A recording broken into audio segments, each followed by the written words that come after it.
आप ताहिमी से पूछें, वो सब सच जानती है। इसने किया सब कुछ। ऐसे नहीं मानोगे। अबू इधर आओ। अबू मैंने अबू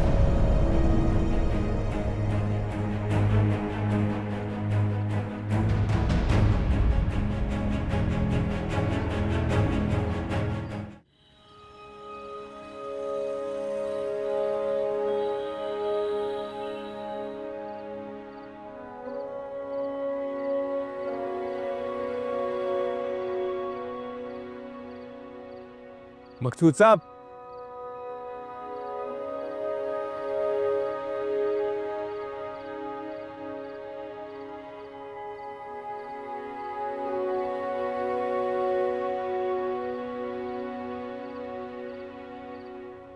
फरहान, तुम यहाँ?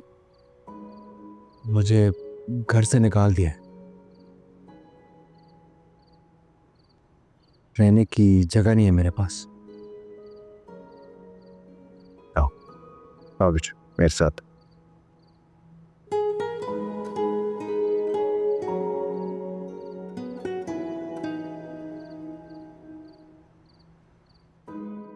ये सब कैसे हुआ बेटा? किस्मत ने मारा है। नसीब ने उठाकर घर से बाहर फेंक दिया और रास्ता यहां तक ले आया। मैं कुछ समझा नहीं।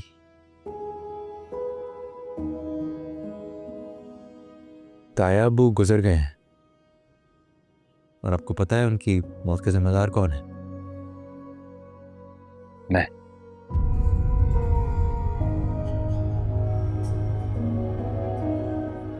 इन्ना लिल्लाहि व इन्ना इलैहि राजिऊन। अल्लाह तुम्हें सब्र दे बेटा।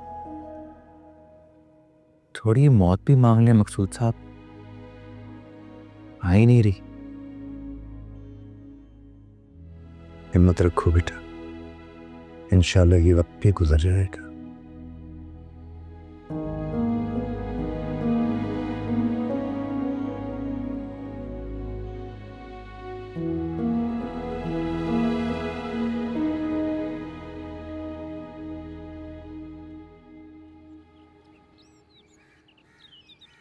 आंटी ने 2-3 दिन से कुछ खाया नहीं है, उनकी तबीयत खराब हो जाएगी। करता हूं उनसे बात। तुम ठीक हो?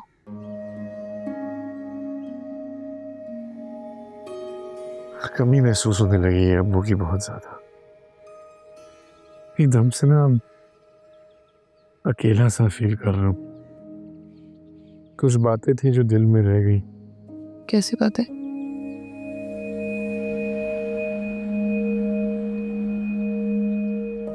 मैं जानना चाहता था कि उनके दिल में मेरे लिए कोई शिकायत तो नहीं, उनको मैं पसंद भी हूं या नहीं, लेकिन वक्त ही नहीं मिला और जान ही नहीं पाया।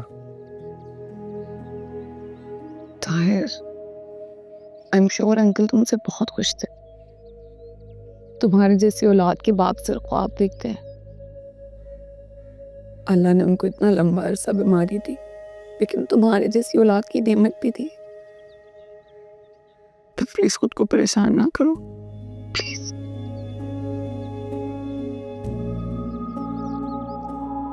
ठीक हूँ मैं, अम्मी को देख कर आता हूँ।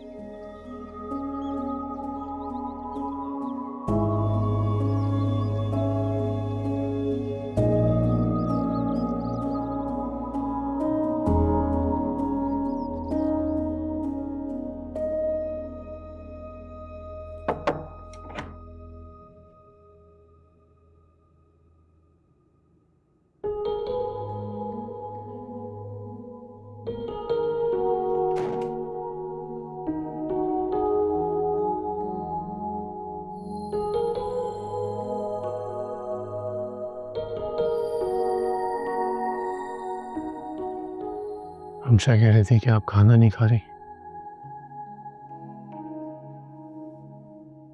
हम सबके लिए बहुत तकलीफ दे अब्बू का जाना, लेकिन आप ऐसे अपनी तबीयत तो खराब नहीं कर सकती ना, जिंदगी तो गुजारनी है। तुम्हारे लिए तकलीफ दे है उनका जाना? तुम्हें दुख हुआ है? क्यों? इंसान नहीं हूं मैं। लगती तो नहीं हो। मुझे उनके जाने का बहुत दुख हुआ है, लेकिन उससे ज्यादा मुझे इस बात का दुख है कि जाने से पहले उन्होंने तुम्हारा असली चेहरा देख लिया।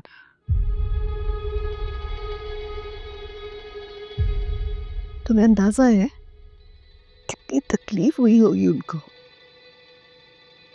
तुम कैसे बेहिस इंसान हो?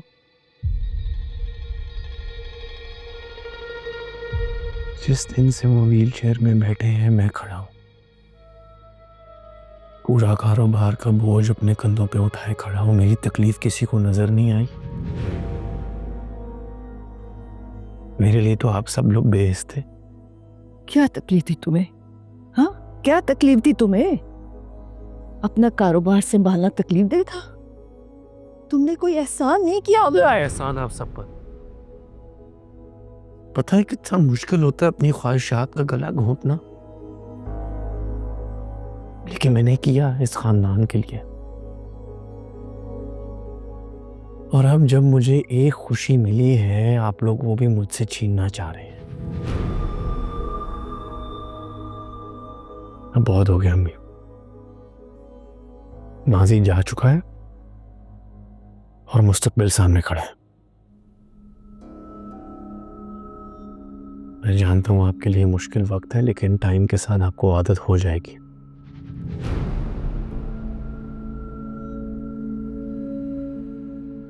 अपनी तबीयत का ख्याल रखिए और प्लीज खाना खाएं।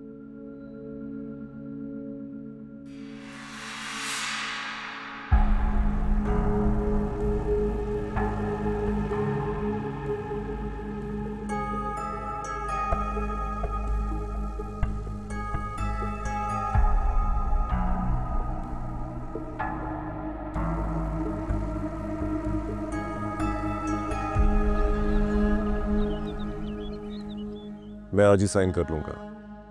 और हाँ, अखबार में वो इश्तिहार छपवाना है आज ही।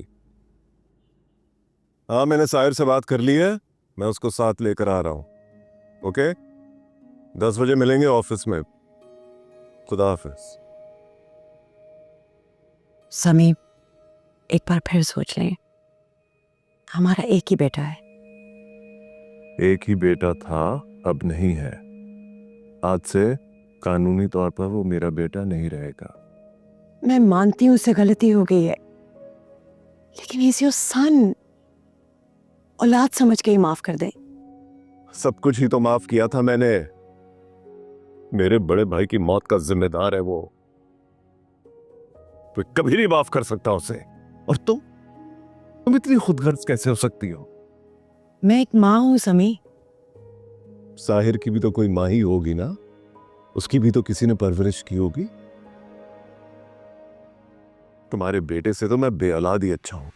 और तुम एक बात कान खोल कर सुन लो, अगर आज के बाद से तुमने उससे किसी किस्म का भी राब्ता किया तो मैं तुमसे ताल्लुक तोड़ दूंगा। That's it.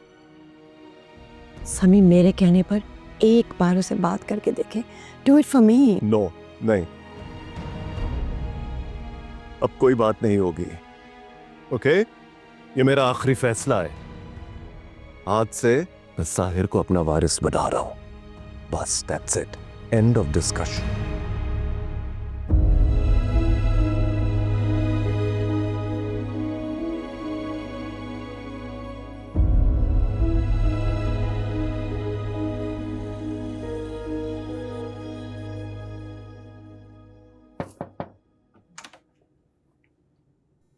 अस्सलाम वालेकुम समीर आशा। हेलो सर, बेटा कम, बेटा हैव अ सीट।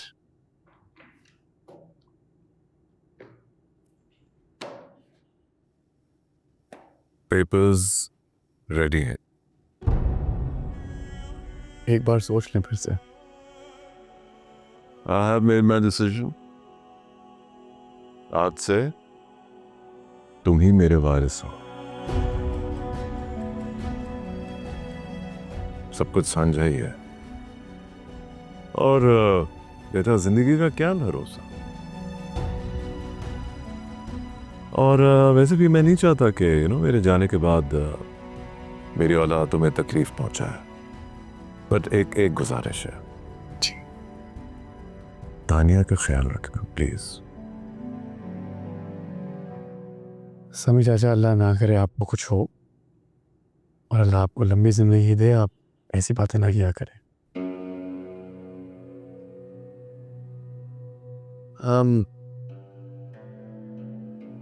अगर आप चाहें तो मैं फरहान को माफ कर सकता हूँ। नहीं, मैं ऐसा बिल्कुल नहीं चाहता। Anyway, let's do the formalities.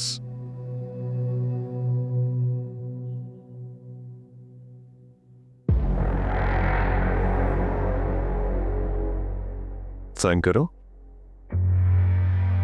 सोच ले। प्लीज। साहिर बेटा,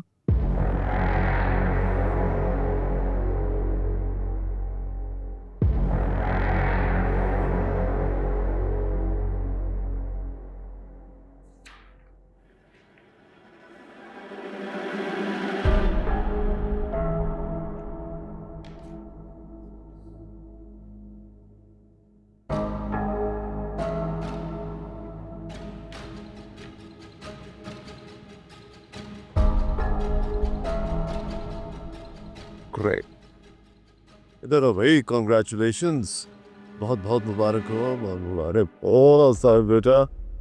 आओ इधर आओ, आओ प्लीज। समी चाचा, मैं आपके होते हुए कैसी कह रहा हूँ बैठो, कम ऑन, चलो हैव अ सीट, बैठो बैठो।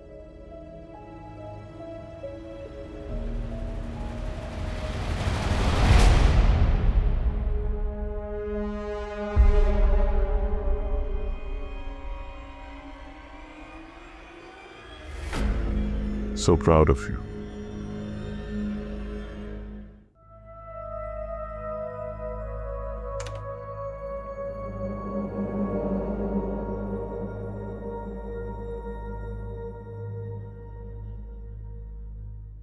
खबर तो मिल गई होगी, आज से मैं तुम्हारा मालिक हूँ।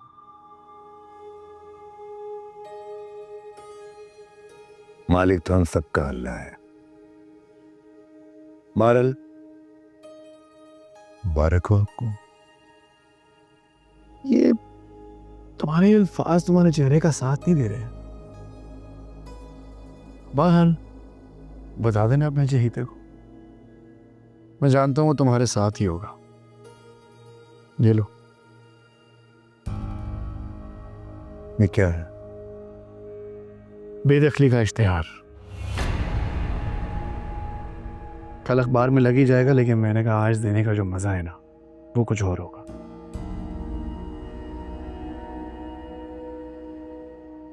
ये भी ले लो। ये क्या है?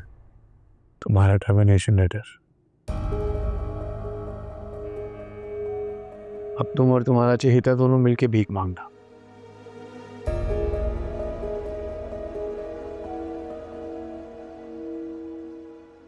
मैं 25 साल से साहब की नौकरी कर रहा था, कभी सोचा नहीं था कि यूं रुखसत होना पड़ेगा। खैर, अगर ऐसा है तो फिर ऐसा ही सही। वैसे भी मैं कमजोरफों के साथ काम नहीं करता। तमीज से बात करो। वैसे हैरत की बात है, नौकरी मेरी खत्म हो रही है, निकल मैं रहा हूं और गुस्सा तुम्हें आ रहा। एक बात याद रखना, आज तुमने मेरा हिसाब किया है, कुदरत एक दिन तुम्हारा हिसाब जरूर करेगी, और तुम्हारा हिसाब बहुत सख्त होगा।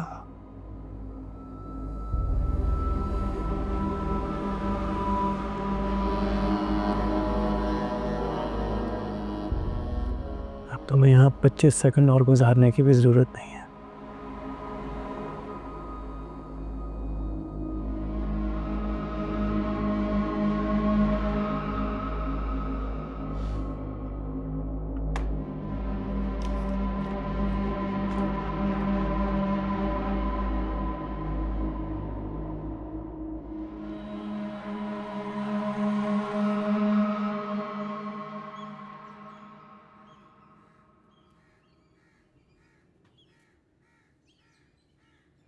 मकसूद साहब,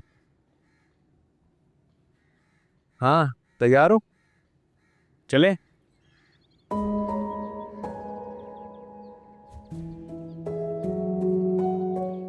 ये क्या? आपने सामान पैक किया हुआ? हाँ, ये नौकरी से निकाल दिया मुझे। ऐसा क्यों हुआ?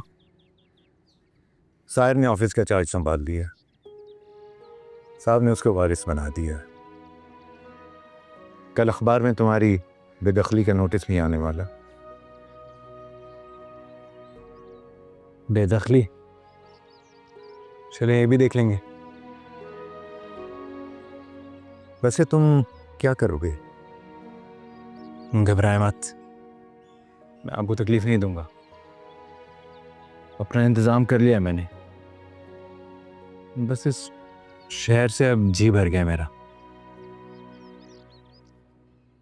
तुम कभी भी मेरे लिए बोझ नहीं है बेटा। मकसूद साहब, आपने अब तक जो कुछ भी मेरे लिए किया मैं कभी नहीं भूलूंगा, लेकिन अब जो मैं करने वाला हूं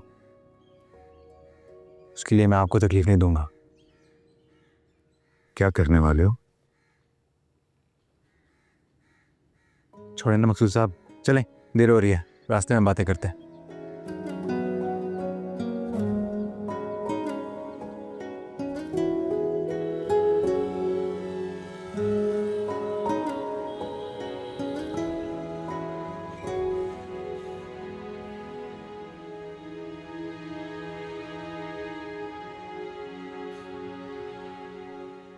बहुत शुक्रिया मकसूद साहब, आपने अभी तक जो कुछ भी मेरे लिए किया है इतना किसी अपने ने भी नहीं किया। आगे का रास्ता मुझे खुद तय करना है। कुछ तो बता सकोगे तुम? मकसूद साहब, और उम्मीद है कि आप पूछेंगे भी नहीं। ठीक, तो मैं चेक।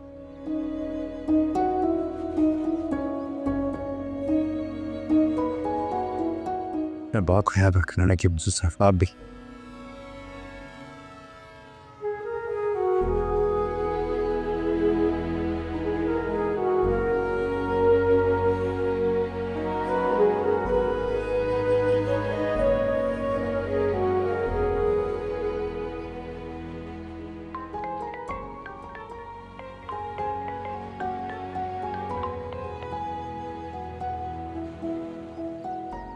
हेलो, मैंने तुम्हारा सामान गाड़ी में रखवा दिया है, जो तुम्हें पिक करने के लिए आ रही।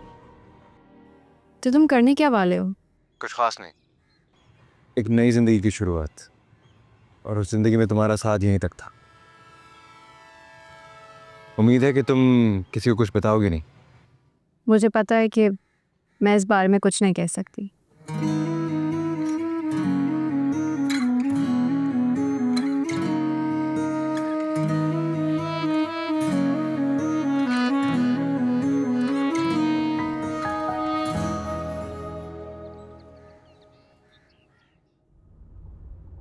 पहुंचने में कोई तकलीफ तो नहीं है आपको?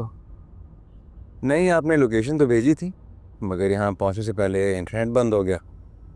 रास्ते में एक आदमी से मैंने यहाँ का पता पूछ लिया। वैसे आपसे पहले जिन लोगों ने ये फार्म लिया था वो 2 महीने में ही छोड़कर चले गए थे। क्यों? क्योंकि बहुत सारी वजह हैं। यहाँ 6 महीने पानी नहीं आता, और बाकी वक्त आपको ट्यूबवेल चलाना पड़ता है। ना बिजली है ना गैस है। सोलर सिस्टम इंस्टॉल है लेकिन मोबाइल के सिग्नल नहीं आते। और जैसा मैंने बताया आपको कि करीब से करीब गांव भी यहाँ से 10 किलोमीटर दूर है, तो लेबर खासा महंगी पड़ती। ठीक है, बाकी सब मैं मैनेज कर लूँगा। आप अंदर चलकर मुझे फार्म हाउस दिखाइए। आइए, आगे से लेफ्ट ले लीजिए।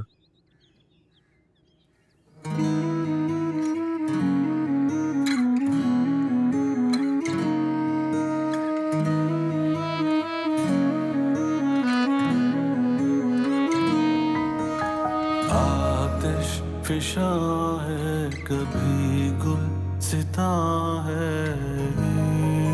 इश्क, दीवानगी की अजब दास्तां है इश्क, अधूरी हो काबिल हासिल हो ना हासिल, तकदीर के रहमो करम पर जी नहीं सकते सनम, बेखुद हुए थकते नहीं कदम। ये कुर्बान होते हैं दो एक जान होते हैं, जल जाना गवारा है कि परवाने ये होते हैं। है ये कैफियत ऐसी दिल ही दिल में रोते हैं, जल जाना गवारा है कि परवाने ये होते हैं।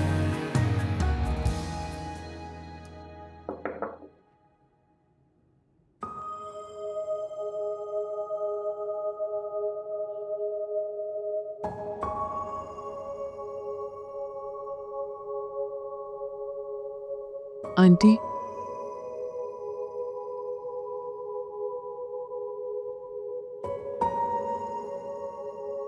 आंटी,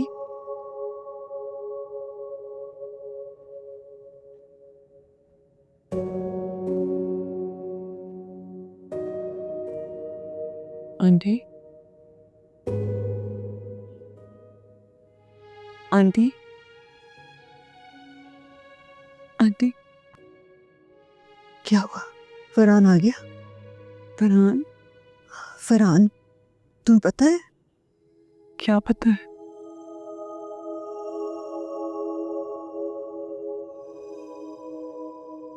तुम्हें बता भी नहीं सकती मैं।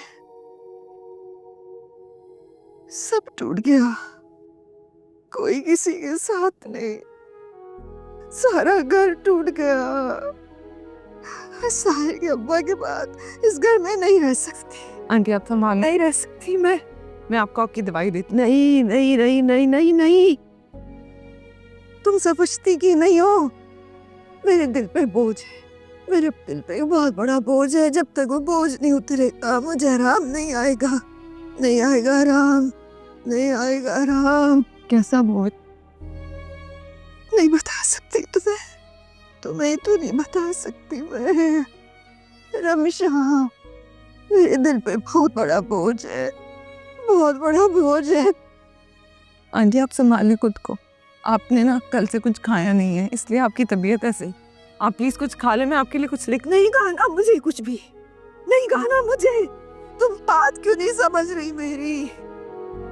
तुम जाओ यहाँ से, चली जाओ तुम यहाँ से। तुम जाओ यहाँ से, बस जाओ यहाँ से, चली जाओ यहाँ से, जाओ यहाँ से। तुम्हें कुछ नहीं पता।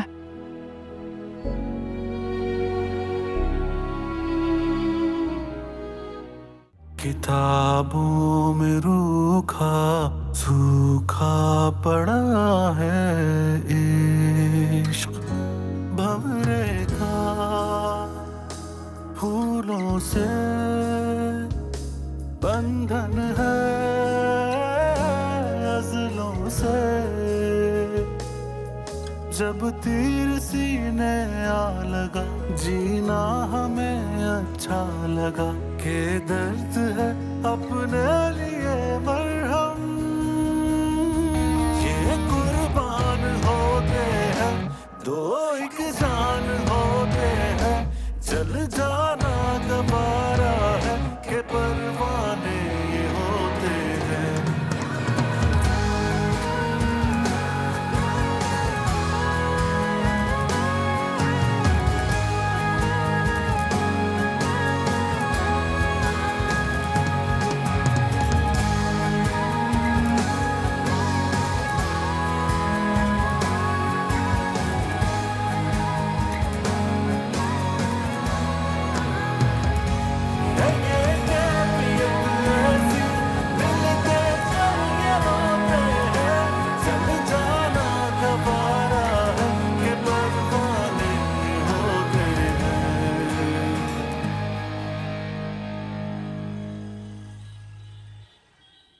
ये मैंने लिस्ट पर नाम मार्क कर दिए। इन लोगों को 2 महीने का नोटिस दो और फारिग कर दो।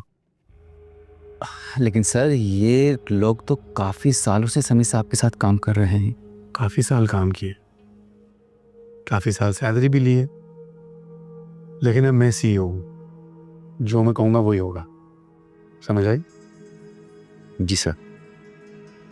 जाओ।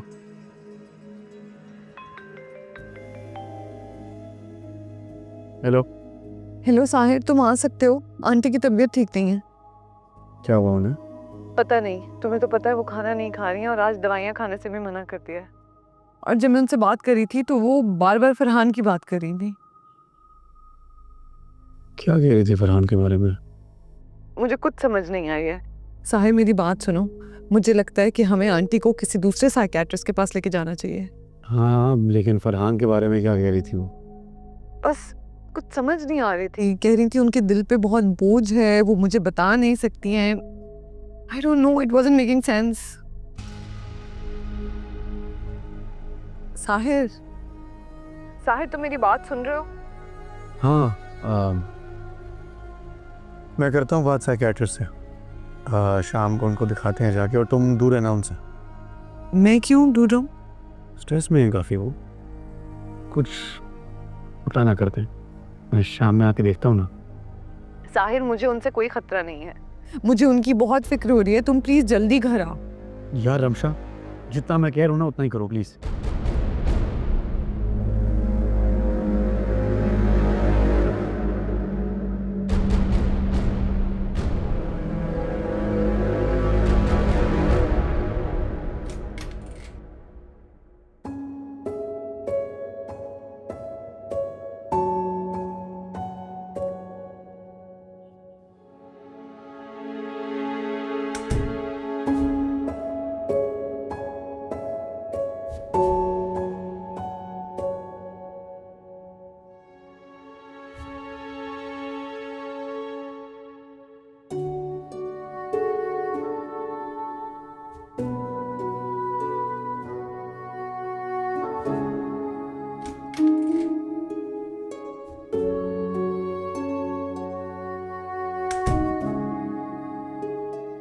क्या कर रही हो यहाँ पे? फरहान के कमरे में आने पर भी पाबंदी है। खाना खा लो आके नीचे, काफी देर हो चुकी है। घर से निकाल दिया, जिंदगी से निकाल दिया, आप इसको अपने दिल से तो नहीं निकाल सकते। देखो बेटा, मेरा भी है वो तकलीफ, मुझे भी हो रही है, मगर ऐसे बेटे से बेऔलाद होना ही पसंद करूंगा मैं। मेरे बाप जैसे भाई का कातिल है वो। आपने कभी सोचा है, मेरा मासूम बेटा जो छोटी छोटी शरारतें करता था, अचानक इतना बड़ा गुनहगार कैसे बन गया? इसका जवाब तुम्हारा बेटा ही बेहतर दे सकता है। और वो क्या जवाब देगा? या उससे सवाल ही नहीं किया जा सकता? किससे? जिसने शादी कर ली, जिसको सब कुछ एक प्लेट पर सजकर मिला है, जो सारे कारोबार और जायदाद का मालिक बन गया है। शिरीन, एक माँ की तरह सोचना बंद करके एक लम्हे के लिए इंसान बनकर सोचो। साहिर को यह सब नहीं चाहिए था, मैंने उसको अपनी मर्जी से दिया है। तुम्हारा बेटा एक शादीशुदा लड़की को तंग कर रहा था, उसकी वजह से भाई साहब हमारे बीच में नहीं है, खानदान टूट चुका है। कौन कौन सा गुनाह गिनवाऊं मैं उस बदजात का? और तुम्हें अब भी नाराजगी हो रही है साहिर से। फरिश्ता है वो, फरिश्ता। तुम्हारे बेटे पर उसने केस नहीं किया है। फरिश्ता है? अजीब फरिश्ता है। मेरे बेटे को सबके सामने शैतान बनाकर खुद सबकी आंखों का तारा बन गया। ये फरिश्ता है? नासूर जिस्म का हिस्सा ही होता है, और जब वो नासूर बन जाए उसे जिस्म से काट दिया जाता है। तुम्हारा बेटा वही नासूर है।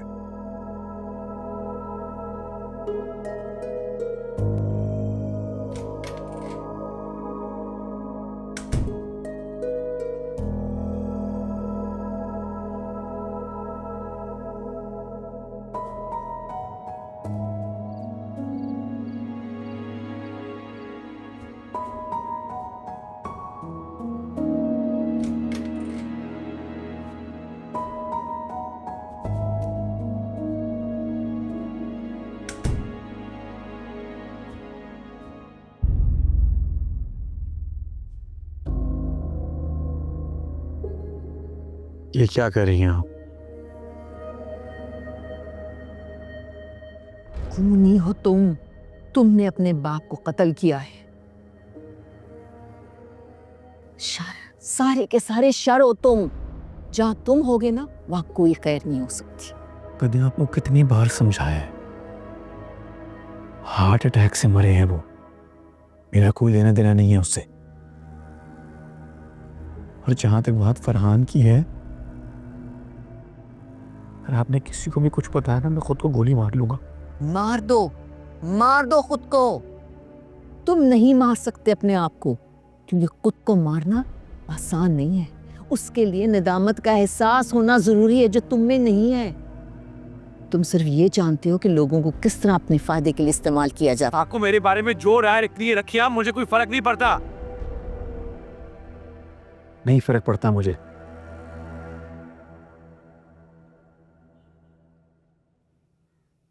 आप ठीक कह रही हैं, मैं खुद को तो नहीं मार सकता। ये सब कुछ तो मैं सिर्फ आपको डराने के लिए कहता हूं। और आपने भी तो फरहान के बारे में किसी को कुछ भी नहीं बोला। पता है क्यों? क्योंकि औलाद हूं मैं आपकी, बेटा हूं आपका, और खून के रिश्ते ऐसे ही होते हैं। इसीलिए बेहतर है कि जल्दी से तैयार हों, बाहर चलें, हमें डॉक्टर के पास जाना है। आपकी दवाइयाँ चेंज होंगी तो आपको सुकून मिल जाएगा। काश के तुम्हारा गला उसी दिन घोट देती जिस दिन तुम पैदा हुए थे।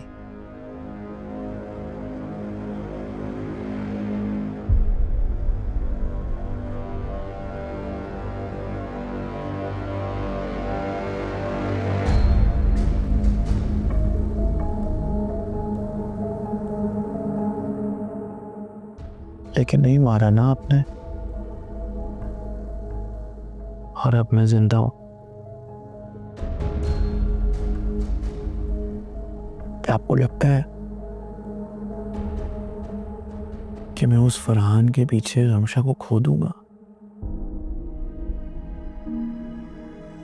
मेरी मां तो मेरी रही नहीं, हमशा को नहीं मैं खो सकता।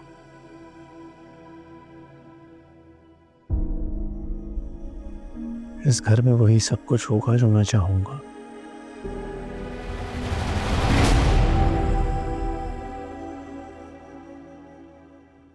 इंतजार कर रहा हूं बाहर आपका। अम्मी,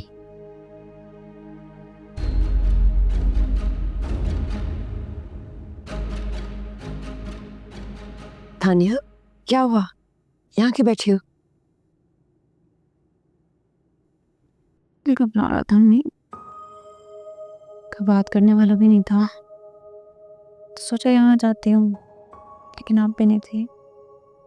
मैं फरहान के कमरे में थी।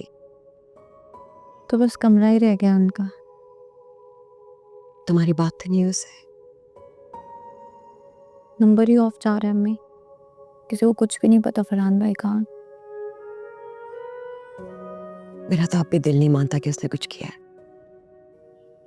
तो मेरा भी नहीं मानता अम्मी, लेकिन नजर तो सब ऐसा ही आता है कि सब उन्होंने किया है।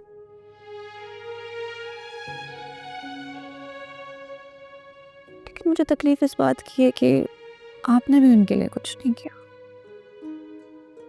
क्या करती मैं? उसने कोई रास्ता छोड़ा था कि मैं उसके लिए कुछ कर सकती? अम्मी, मुझे अभी भी यही लगता है कि ये सब कुछ साहिर भाई का प्लान है। फरहान भाई बहुत सादे हैं। साहिर भाई ने फरहान भाई को ऐसे दलदल में फंसाया है कि वो जितनी भी कोशिश करें उससे नहीं निकल सकते। अगर ये सब सच है तो मैं बस दुआ करती हूँ कि अल्लाह मेरे बेटे को इतनी अक्ल दे कि वो अपने आप को बेकसूर साबित कर सके, और अगर उसने कुछ गलत किया तो अल्लाह उसके लिए आसानी पैदा करे। अम्मी, मेरा दिल कहता है फरहान भाई ज़रूर आएंगे, फिर देखिएगा सब वैसे हो जाएगा, पहले जैसे हो जाएगा सब। इंशाअल्लाह ऐसा ही होगा, ऐसा ही होगा।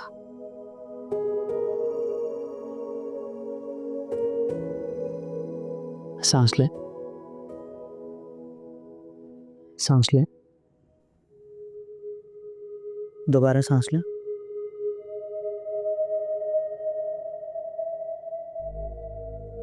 प्लीज इधर लिखें।